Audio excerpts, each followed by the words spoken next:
Ma femme a menti pour coucher avec son amant, mais un accident les a envoyés tous les deux à l'hôpital. J'ai ri pendant qu'elle me demandait de l'argent. Quand j'ai découvert ce qui s'était passé avec elle et son amant, j'ai compris que le destin avait vraiment un sens de l'humour cruel. Cette fois, la vengeance est venue sans que j'aie besoin de lever le petit doigt. Hank s'est réveillé en voyant 10 appels manqués et plusieurs messages vocaux.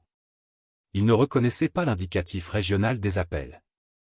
Après avoir reçu plusieurs appels de spam de robots chinois, Hank avait configuré son téléphone pour envoyer automatiquement les numéros inconnus vers la messagerie. En général, Beijing Betty ne laissait pas de messages vocaux, donc ça a attiré son attention. Les filles de Hank dormaient encore, alors il a commencé à écouter les messages. C'est comme ça qu'il a découvert que sa femme, Randy, n'était pas à Jacksonville, en Floride, en visite chez ses parents et sa sœur, comme elle l'avait prétendu. En réalité, elle était dans une unité des grands brûlés dans un hôpital de Boulder, au Colorado. Hank s'est arrêté un instant. Il se souvenait avoir vu une notification ce matin-là sur son téléphone à propos d'un incendie à Boulder. Curieux, il a ouvert les actualités et a trouvé ce titre: un incendie soudain ravage un quartier résidentiel à Boulder durant la nuit. Hank n'était pas l'homme le plus malin du monde, mais il ne voyait qu'une seule raison pour laquelle sa femme depuis 7 ans aurait menti sur l'endroit où elle allait passer le week-end. Il a décidé de rester calme. Sans se presser, il s'est préparé un café et a profité du temps avant que ses filles ne se réveillent pour creuser un peu. Il est allé dans le coin de la salle à manger où Randy travaillait et a trouvé son ordinateur portable. Il était protégé par un mot de passe, mais Randy était négligente et paresseuse. Hank a fouillé dans le tiroir du bureau à la recherche de bouts de papier et a rapidement trouvé le mot de passe. En accédant à l'ordinateur, il a vu que Randy n'avait même pas fermé les navigateurs ou les onglets. Elle s'était contentée de le mettre en veille, comptant sur le mot de passe et présumant que Hank ne violerait jamais sa vie privée. Les règles de cette maison avant ce matin ne s'appliquent plus, pensa Hank. Et là, c'était évident, Randy avait une liaison avec Josh Turner, un ancien petit ami de la fac. Elle était au Colorado pour passer le week-end chez lui, profitant de l'absence de la femme de Josh. Josh était l'homme qui avait brisé le cœur de Randy en tombant amoureux d'une autre femme, mais apparemment, il regrettait ce choix des années plus tard. Les emails n'étaient pas très détaillés, juste des confirmations d'horaire d'arrivée. Hank a imaginé qu'il parlait plus franchement au téléphone. Mais un fait intéressant a attiré son attention: les parents et la sœur de Randy étaient au courant de tout et couvraient son mensonge. Il l'a découvert via des messages sur Facebook Messenger, qui étaient également ouverts. Il pensait que Randy aurait dû épouser Josh, dont la famille était aisée. Hank était sous le choc, comme s'il regardait un accident de voiture au ralenti sans pouvoir détourner les yeux. Il a respiré profondément à plusieurs reprises, car il savait que s'il ne se calmait pas, il risquait de frapper les murs de la maison. Il a appelé l'hôpital de Boulder. Par instinct, il a demandé si Josh Turner faisait partie des patients. Lorsqu'on lui a demandé quel lien il avait avec Josh, Hank a dit qu'il était un ami. L'opératrice n'a pas pu lui donner d'informations, mais son ton laissait entendre que Josh était bien hospitalisé. Ensuite, Hank a appelé le numéro laissé dans le message vocal. C'était la ligne directe de la réception de l'hôpital. Après s'être identifié, un agent lui a dit que Randy était arrivé à l'hôpital avec des brûlures au 3e degré sur 80% du corps, y compris des dommages pulmonaires dus à l'inhalation de fumée. L'incendie avait éclaté soudainement à cause de la sécheresse, s'était rapidement propagé avec le vent et avait bloqué la seule route de sortie du quartier. Plus de 100 maisons avaient été détruites. Hank a dit: désolé, mais ce ne peut pas être ma femme. Elle est à Jacksonville, en Floride. Il doit y avoir une erreur. Puis il a raccroché, bien qu'il sache très bien que c'était elle. Il le sentait, mais il a décidé de compliquer les choses pour tout le monde. De retour sur l'ordinateur, Hank a accédé au profil Facebook de Josh. Il a découvert que Randy avait ajouté Josh comme ami. Il a trouvé facilement les amis et la famille de Josh, et ainsi localisé sa femme, Tina. Tina avait publié un post public depuis San Diego, demandant des prières parce que son mari était hospitalisé avec de graves brûlures à Boulder. Il est temps que ces prières soient exaucées par un dieu de la vengeance, pensa Hank, en envoyant un message à Tina via Facebook, se présentant et partageant tout ce qu'il savait, y compris son numéro de téléphone. Peu de temps après, alors qu'il finissait son café, Hank a reçu une nouvelle notification d'appel manqué. Cette fois, c'était Tina qui le rappelait. « Madame Turner, votre prénom est vraiment Tina ? demanda Hank, avec ironie. Oui, c'est bien moi, répondit-elle, en soupirant. Je savais ce que ce nom impliquerait en me mariant, mais je l'ai fait par amour. Aujourd'hui, c'est juste un moyen de briser la glace. Tu dois être le mari de Randy, non? Oui, ai-je répondu. Je savais qu'elle existait, bien sûr. Quand Josh et moi nous sommes mariés, il a commencé à agir bizarrement, mais je n'ai jamais compris pourquoi. Maintenant, tout s'éclaire. C'est la même histoire pour toi? A-t-elle demandé. Plus ou moins. Je savais pour Josh, mais je n'ai rien remarqué d'étrange chez Randy. Tu gères ça de manière très calme, Hank. Comment tu fais? A demandé Tina. Mon foutu téléphone n'arrête pas de me dire qu'il est temps de pratiquer la pleine conscience et de respirer profondément. Je n'ose même pas imaginer ce qu'il pense de mon rythme cardiaque en ce moment, ai-je répondu. Tina a ri. Tu sembles calme toi aussi, ai-je commenté. Je prends des médicaments, a-t-elle dit. Je ne sais même pas ce que c'est ma sœur qui m'en a donné. Josh est gravement brûlé. Ils l'ont mis dans un coma artificiel et pensent qu'il ne survivra pas. J'ai perdu les pédales quand j'ai entendu ça.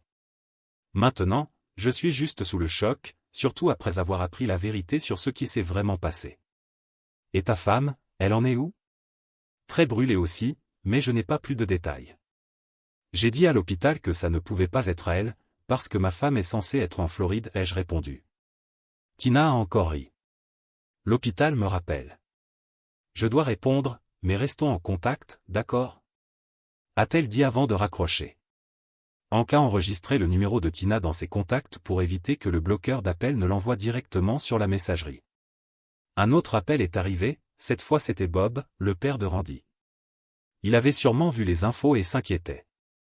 Allô? A répondu Hank. Hank?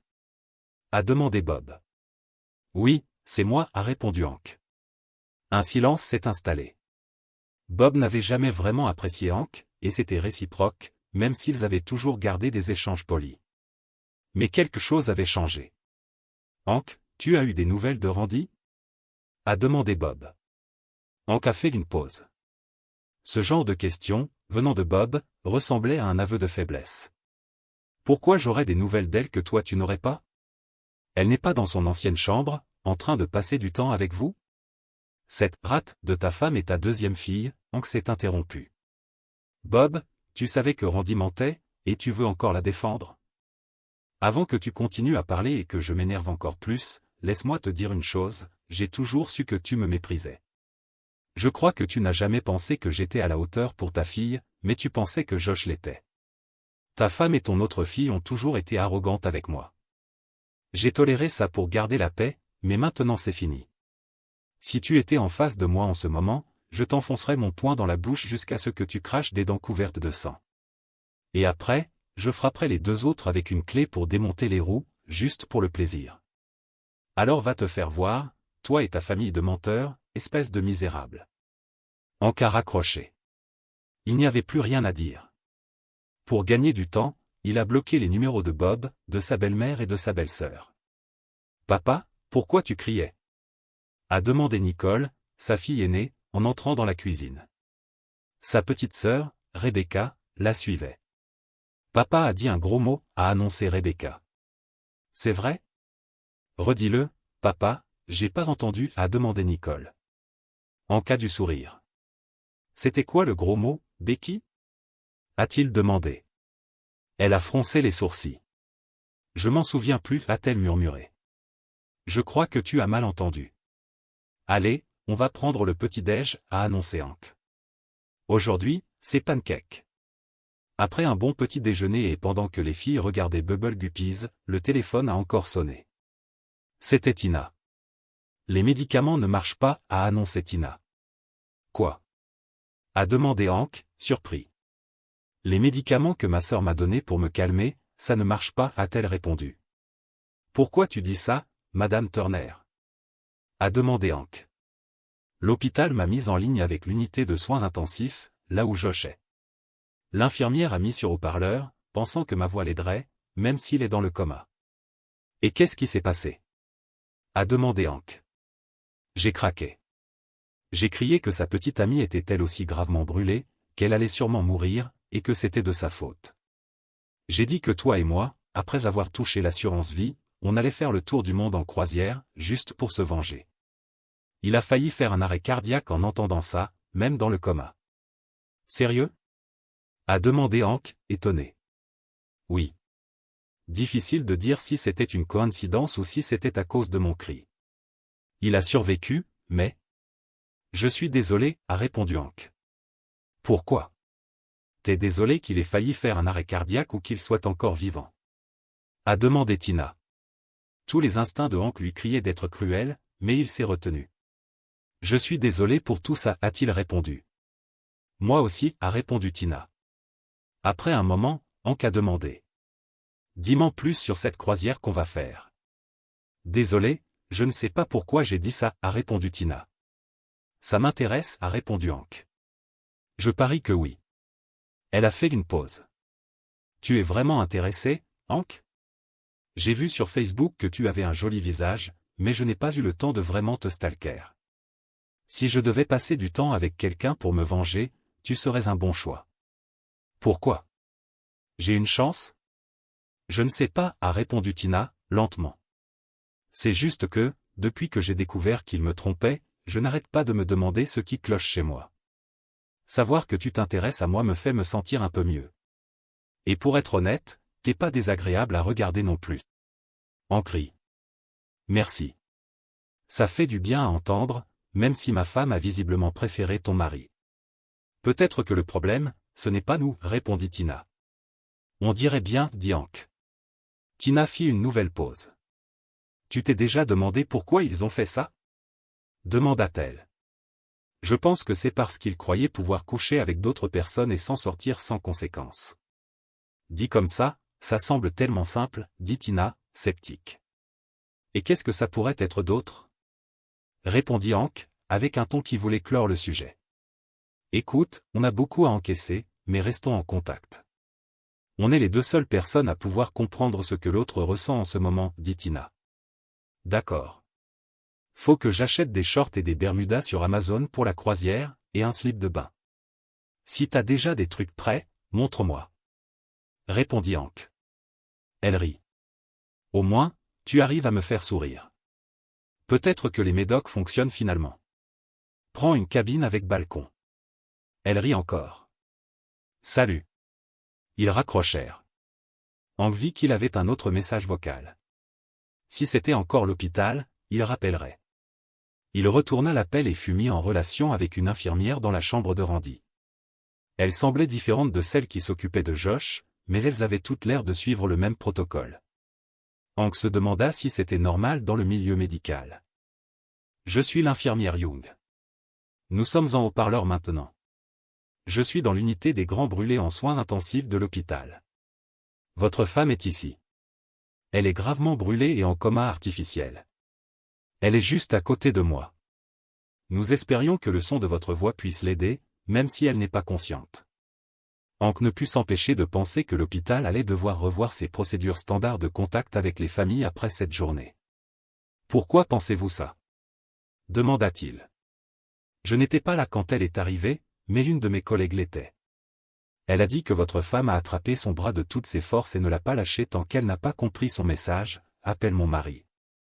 Je suis désolé. Elle s'est battue contre l'équipe médicale avec sa dernière once de force et ne les a pas laissés intervenir tant qu'ils ne lui avaient pas promis de transmettre le message. Très bien. Trop tard, beaucoup trop tard, pensa Hank. Que dois-je dire? Demanda-t-il. Dites ce que vous avez sur le cœur, répondit naïvement l'infirmière. D'accord, pensa Hank. Le jeu commence. Écoute-moi bien, sale épouse infidèle, cria-t-il dans le téléphone.